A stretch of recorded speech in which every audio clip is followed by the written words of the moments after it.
Hello everyone, we are back for another episode of Killing Time, and we're gonna move right back into the swing of things with the adventure of the three detectives. Also, I bought the Honglu ID so I could get more timepieces from doing the events and stuff. Okay, I can clearly see that you're both accusing me of letting the sinners run wild again, but we had our reasons. We've reached an agreement. And? You explained things to them, right? Please tell me that the agreement doesn't involve us collectively dangling from that stupid gallows. A 10 billion on is certainly an absurd amount of money, but that doesn't change the fact that we are still responsible for it. We did benefit from the extra time it granted us, and its use was something that wasn't mutually agreed upon before our unilateral activation.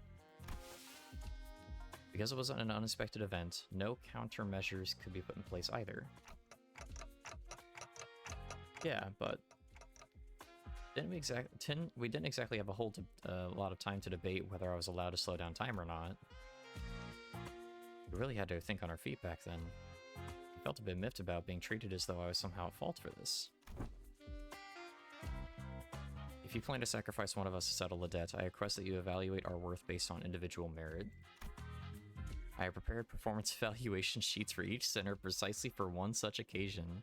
On the last pages of those evaluation sheets are extra opinions that I don't plan on leaving any of you behind to take the fall for the group. Besides, 10 billion on isn't the kind of money you can settle with the sacrifice of an individual.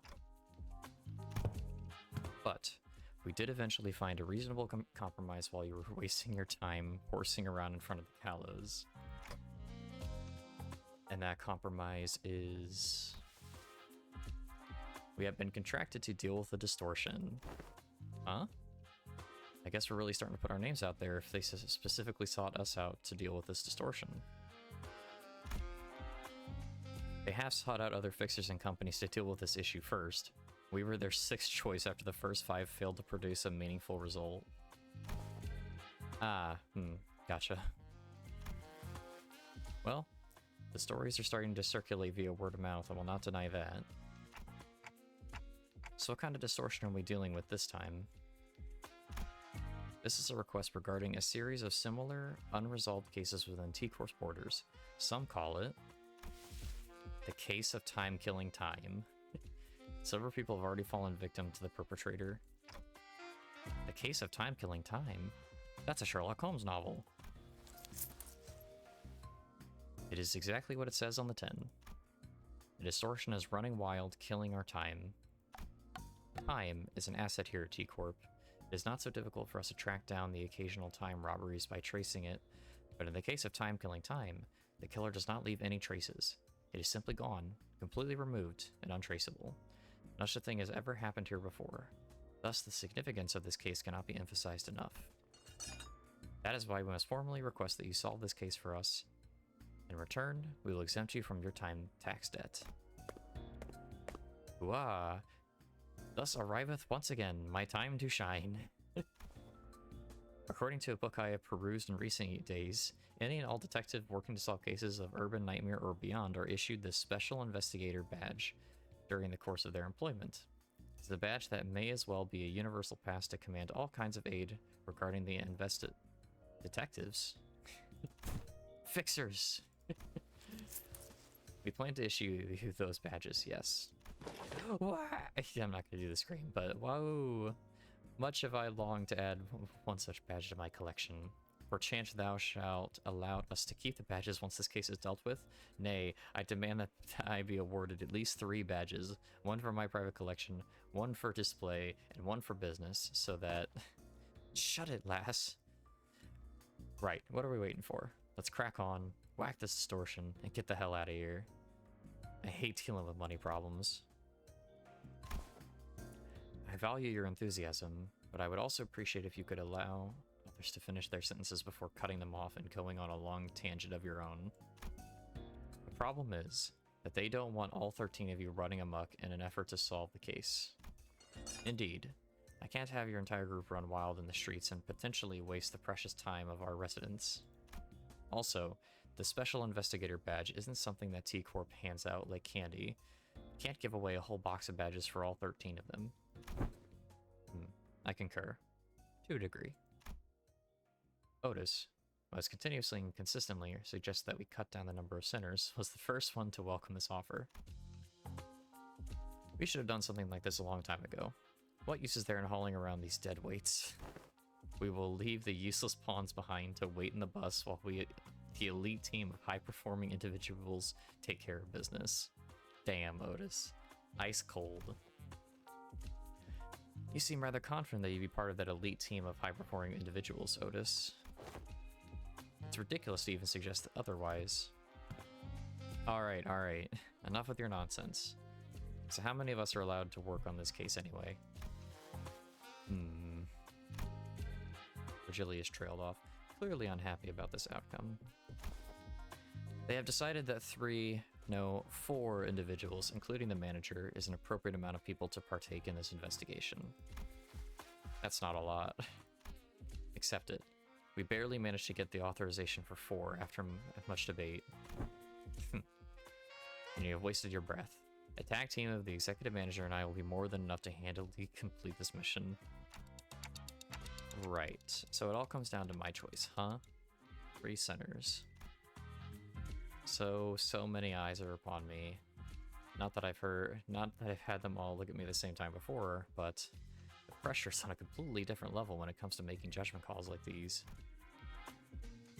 Looks like the manager is deep in thought, but pointlessly agonizing over something like this is a waste of time. I'm taking volunteers first, so let's see some hands. Quickly now. Forsooth, I shan't hesitate before such excellent opportunity. Maybe it's finally my time to shine? Boy, don't even need to ask me, alright? Let's get on with it. I actually really like the initiative from Heathcliff. Oh nah, that wasn't... I'm not raising my hand, I'm just cleaning my glasses. This is no simple matter. I've not been with so few sinners before, except for that one time when we accidentally walked out to the outskirts through the back door. So I had to take this slow and really consider all possible angles. What a mess. It would be too much trouble for me to list and debate all the arbitrary limitations they set, so allow me to make the choices for you this time, Dante. Well, I don't think there's too big of a gap between them when it comes to their capabilities. They all excel in different situations. Dante, are you listening? I just said that I will be the one to choose your companions. No, I need to consider more than just their individual capabilities. Some of them work better when paired together, but it's also true that haphazardly pairing them together might end up making a team less than some of its parts. This is all about building team synergy. Wait, didn't Rhodia say something about how people born in December and August don't mesh well together? And... Dante, we must work on the team synergy, Dante.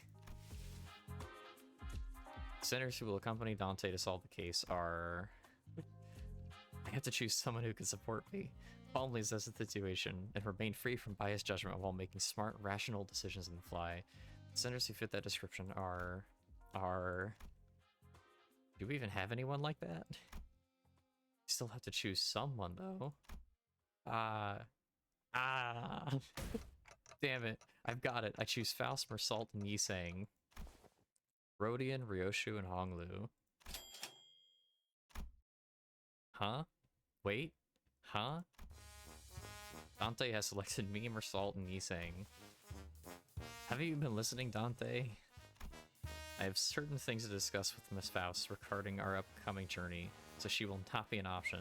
Yisang was immediately ruled out even before the meeting adjourned due to his history of developing an unauthorized invention at T-Corp. Mersalt did not volunteer. There was no reason to volunteer. Though I may have been disallowed from joining this investigation, I am truly grateful for your appreciation, Dante. I shan't soon forget this. Wait, that's, Hey, Otis, you know that's not at all what I meant. I just thought that maybe we needed someone skilled and experienced like you to effectively manage the remaining sinners while we're... Okay. I really soured the mood, didn't I? The 3 of them, who didn't even imagine in my wildest dreams would be hanging out together, all turned to look in my direction. Yeah, this is the motley crew, isn't it? Whoa, just 3 of us, huh? A trio is such an eye-catching number, isn't it? Rhodia, I get, but why'd the 2 of you volunteer? Thought it sounded F-A-H. Fun as hell? The greater the quantity and diversity of experience, the better it is. That's nice. Yeah. And Town Quixote tragically drops her head to the ground, crestfallen. I have naught else to blame but my slightly lower vertical placement in this world. T, that must be why Sir Virgilius has failed to catch mine impassioned hand. Don Quixote sobbed, dramatically lamenting how Virgilius did not even bat an eye in her direction, despite her being the first one to raise their hand. I'm pretty sure that wasn't the only reason he didn't pick her, though. Pup, 'tis my final legacy I bestow upon thee. What's all this? A book? A magnifying glass? Are these clothes? 'Tis my treasure. My constellation. Prithee, be gentle with them. Ooh. But why are you carrying 3 sets of clothing? One for my private collection, one for display, and one for business. Verily, is that not obvious to thee? That's hilarious. I love that. Records of Investigation. Solutions to the 13 Problems by Agatha Christie. Huh. Someone autographed it. So who's this Agatha? Thee. How are you also ignorant of the lore of fixers? Once, she was a grade 1 fixer who was so prolific that she may as well have been the face of the Seven Association. Truly? No one? Most people don't know those lore, Don Quixote. Hey, I know the lore a little bit. I'm kind of good at it. Cumbersome clothes. How wilt thou call myself an ace detective and not dressed appropriately for the occasion? Hear, hear, 'tis only right that the leading ace detective adjourn her countenance with this special mustache. Look, Lady Agatha says in this foreword to this book that any self-respecting ace detective must always dress themselves in impeccable fashion. Don Quixote, just let go. So, I mean, I'm sure everyone has their reasons, but how come you didn't get picked for this, Ishmael? Didn't get picked. I never volunteered. Hey, it's not every day you get a legitimate chance to get some free paid time off without breaking company rules. And I wasn't about to let that chance slip.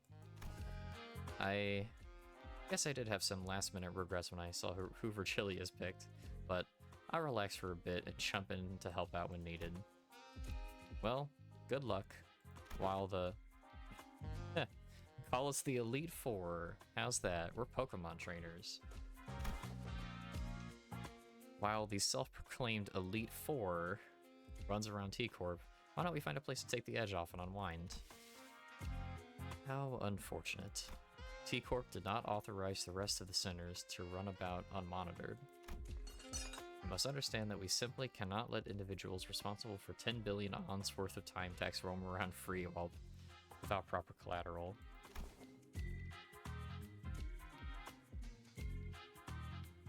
Looks like they have temporary lodgings for those who have failed to pay their time tax. Virgilius was pointing at what was clearly a jail cell over here. Are you certain that's the lodging guide?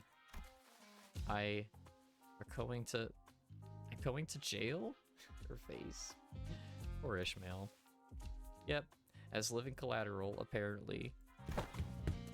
It'll be fun! Hey, bet you'll look forward fondly back on this memory when all's said and done, okay?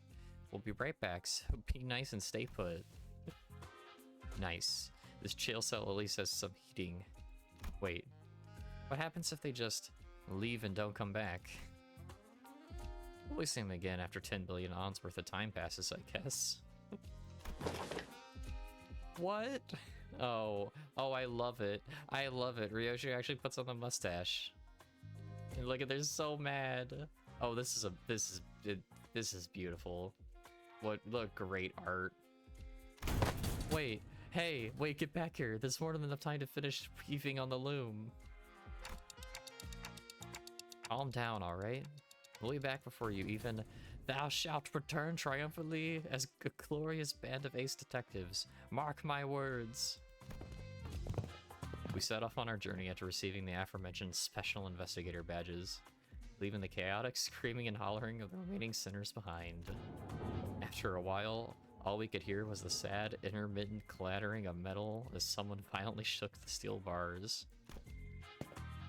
Alright, looks like everyone's ready then. Let's get a move on and have a little chat with our the third victim. Let's see. The case records say that... Ah, there it is now. It's just a stone throws away. Huh? Huh? What do you mean, huh? Look at the record. It clearly states that neither the first two victims is in a communicative state. How unfortunate. No, I mean... Why are you coming along with us? I'm sorry, but we're not taking sidekick applications right now. Go away. Shoo. Incorrect. One of us will be joining your team. We were getting to send an employee with you so that we can receive immediate updates regarding your investigation progress. Pull that stick out of your ass. We plan to send a Class 2 staff with you, but you're... Me, Class 5. See the badge? Chatterbox, an employee, replied cheerfully as he produced a twinkling badge from his clothes. Apologies for failing to recognize you, sir. I scarcely expected to see a Class 5 auditor all the way down here. That guy's a Class 5 staff? Really? Class 5 is the highest rank one can reach as a wing employee, right? Christ, he is... I forgot. He's a Class 5. Yeah, I thought so too. Well, don't be so sure. Depends on which wing you're talking about. Who knows? Maybe there are Class 12 or even Class 20 employees out there. Get it? Got it? Good. Then let's get a move on. We stared into silent bafflement as the employee who had already stormed out of the building then hurriedly followed him out of the door. Isn't it absolutely brilliant? The very concept of killing time. They're not slowing down or speeding up time, they're eliminating it completely. Just yanking it out of circulation, like King Crimson. So, your name is... Mai? Relax and call me however you want. Names as such are unimportant things, aren't they? No. Names matter. Ryoshu would think that. Really? You never call anyone by their names, though. Relax and call you however you want. But you're obviously here to be our handler. That's true. It does make things a tad awkward, doesn't it? Let me think. Aha! I've got it. You all dress like detectives. Why don't you consider me your ever-helpful assistant who tags along to your adventures? Okay, but still... Ryoshu, who was staring off into the distance while puffing up her cigarette, suddenly spoke up just as Rodeo was about to retort. Assistant, lead us. Right away, ma'am. What's the difference between an assistant and a servant? You know, my family used to employ... Sure warmed up to him fast. This is great. I love the crew here. This is a good crew. This is a unique one. Killing time puzzle.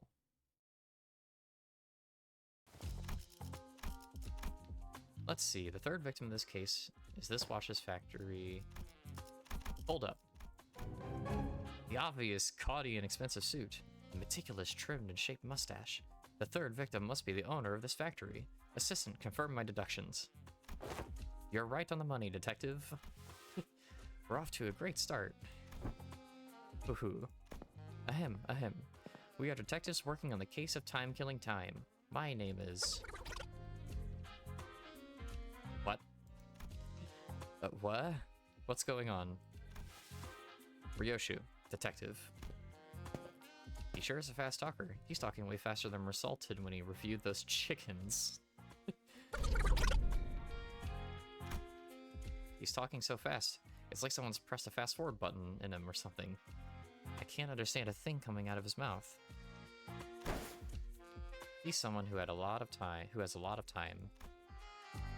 What's that supposed to mean? An average T-Corp citizen has about 20 to 28 hours in a day. But you might also run to someone like him, people with plenty of time to spare. Because they have so much spare time, they can afford to to condense 40, 50 hours into a single day, and to people with fewer hours in a day, it'll look as though he's moving 2-3 times faster than them. Someone with that much time could pick their nose in the blink of an eye before anyone had a chance to catch them in the act. That's oddly specific. Ew.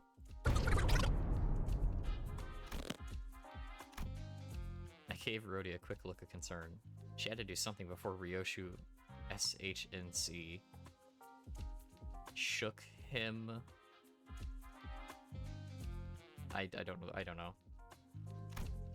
A quick look, as in a brief flicker of the flames burning on my cloak. Would you mind slowing down a bit? I'm just worried that you're at a serious risk of becoming a victim of a completely different, slightly more fatal crime. He shook his head in frustration, very rapidly that is, before activating what appeared to be a voice recorder. He began to play his voice back to us. Pleased to make your acquaintance. My name's Bumble, the proud proprietor of this watch factory. Apologize for this awkward method of communication. You see, my days are 52 hours long.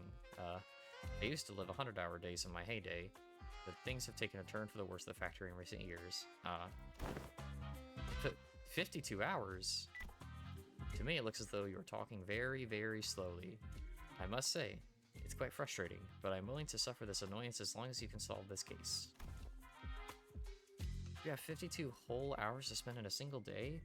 Gee, I can't even imagine what that'd be like. Oh, I can tell if you're curious. It's a very full life, I must say. Having more time to spend in a day means I can get to more things done in a day, like sleeping 10 or more hours in a night. Having more than 40 hours left to spend. Good sleep is really the key to keeping your skin moist and free, or moist and fresh. Indeed, I'll let you touch it if you want. Please no. As though in an effort to demonstrate, Bumble was constantly zooming around the room, checking his documents, calling someone on the phone, and even brushing his teeth while we stood there listening to his recordings. I don't care. Get to the point. It was one late evening. Let's see. Like always, I was busily walking down the street. I had a very, very important meeting to attend, you know. And all of a sudden... An attack? No. I just happened to recall that I left the bacon on the kitchen counter at home. I should have left it covered with District 23's purple salt. Ah, my second oldest aunt used the salt to sprinkle that salt all the time. The point. Well, I stopped briefly, looking up at the top of the clock tower, wondering if I should head back home to salt the bacon. And that's when the Time Ripper struck. Ah. Time Ripper. Of course. The clock tower? Each one of the 12 zones of T-Corp has a clock tower that displays a Corp's standard time scale. Because everyone has different hours to spend in the day, their watches sync with their respective time scales as well. So, to tell the real, objective time, one would have to check the clock tower. Oh-ho. That's pretty neat. Alright, you two, let's focus on the important stuff. Let's see, how about we start with a physical description? Fine tailored suit. Okay, tailored suit. A bit fancy for someone called the Time Ripper, don't you think? It must have cost me about 58 million on. Of course, since it was tailor-made, its comfort was beyond human imagination. 58 million on for a suit. Wait, what? Oh, and how could I forget? This impressive yet keenly shaped mustache. Hey, I wasn't talking about your own physical description. One more chance until I SYNC.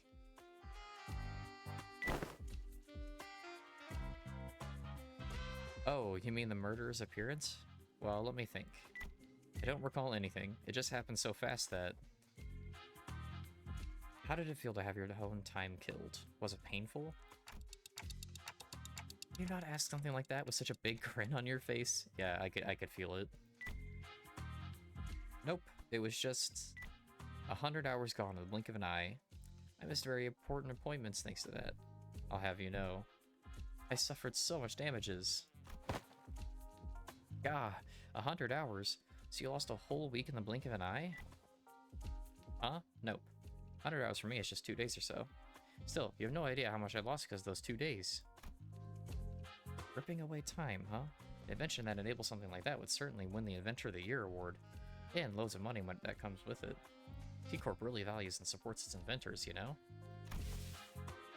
Some people say that, once upon a time, T-Corp's executive director himself showed up to bestow the awards. I guess once an inventor, always an inventor, I say that he probably wanted others to carry on his inquisitive spirit.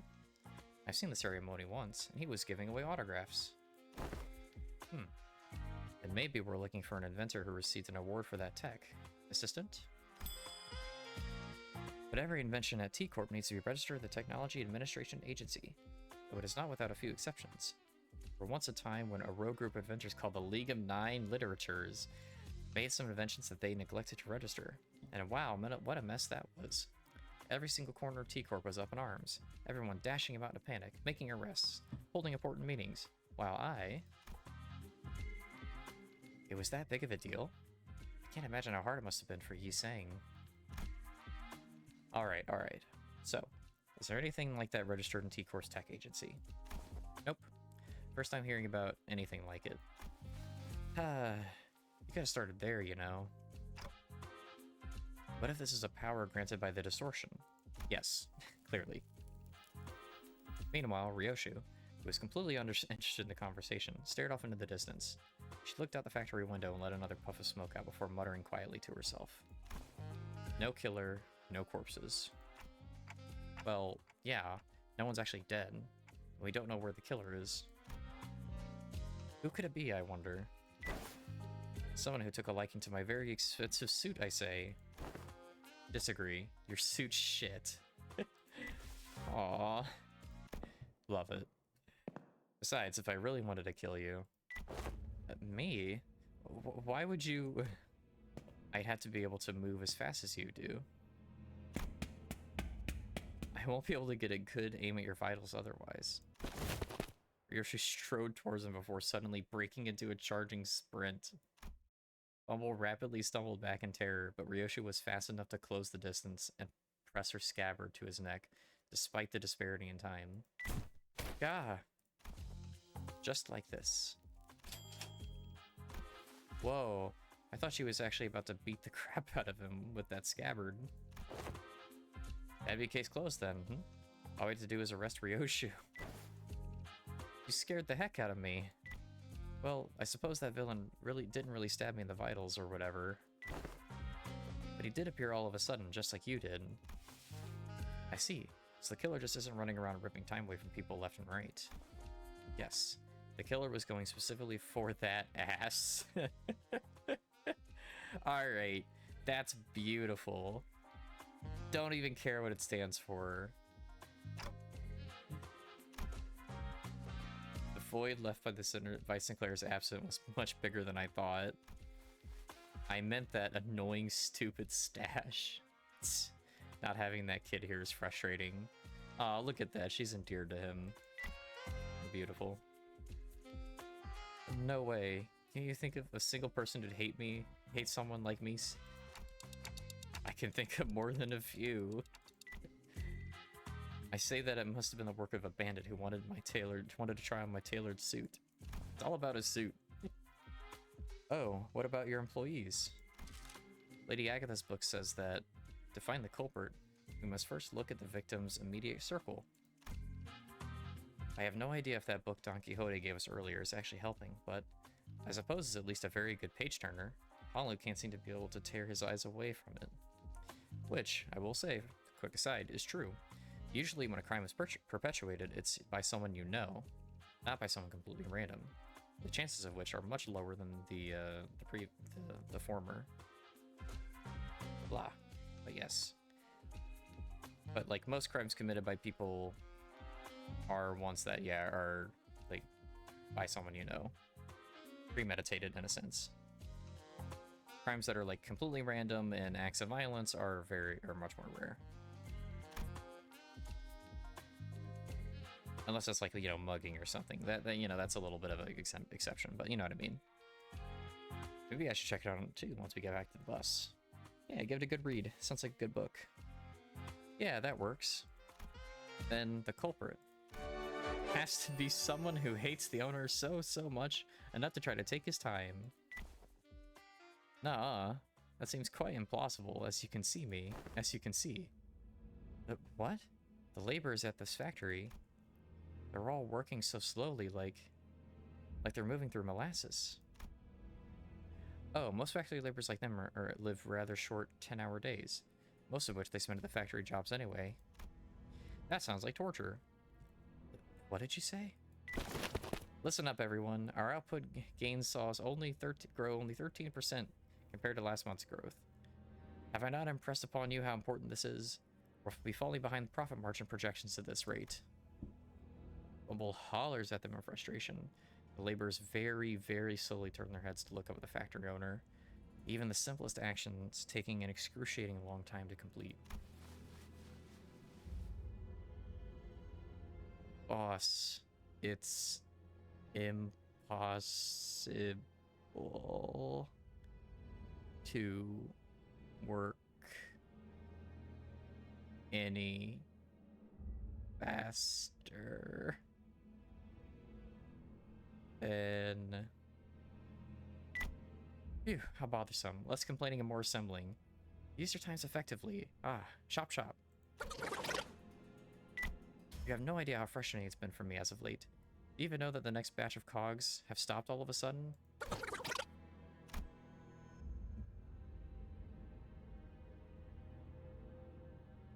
We could understand thanks to the recorder next to us, but everyone out of its earshot would have had no chance of understanding what he's talking about. Hey, Mr. Bumble. You're talking way too fast for them to understand. You know that. How do you expect them to understand a thing that you're saying? So? It's not me that's too fast, it's them that's too slow.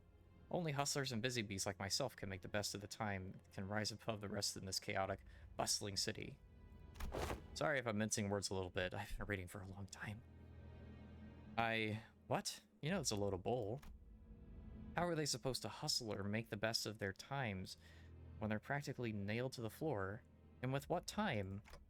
Oh, yeah, Rhodia's the frickin' eat the rich. I'm all with Rhodia there. I'm about to slap this guy. Rhodia? Hey. I don't think someone like him will ever understand what you're talking about. He was born and raised in T-Corp after all.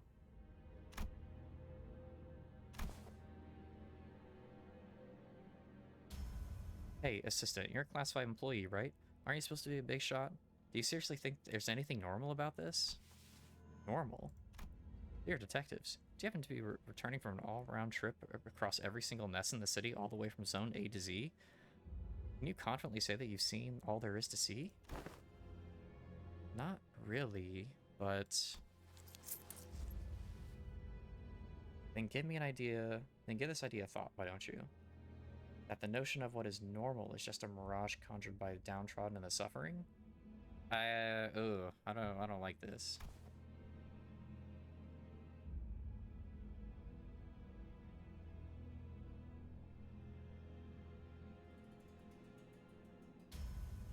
That is to say, that suffering is just part of life in the city, regardless of which nest you're in. This is a specific brand of suffering, though.